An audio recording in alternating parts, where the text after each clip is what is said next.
చమరు కానాదం ఆమేల తాళం నీ కాలి సవ్వడికి సయ్యంది సామి ఆడయ్య ఆడయ్య మో కన్య సామి నిన్ను చూసి ఆడుతడు మరి గంట సామి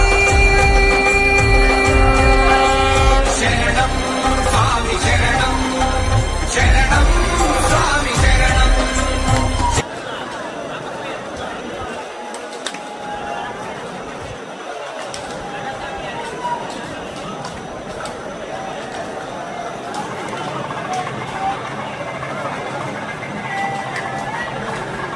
హాయ్ ఫ్రెండ్స్, ఇక్కడ ఇడుముడిలో పెట్టిన కొబ్బరికాయల్లో నెయ్యి తీసేసిన తర్వాత ఉన్న చిప్పల్ని ఇక్కడ ఈ అగ్నిగుండంలో వేస్తారు ఫ్రెండ్స్. చూసారు కదా, ఇక్కడ అగ్నిగుండం 24 hours వెలుగుతూనే ఉంటుంది.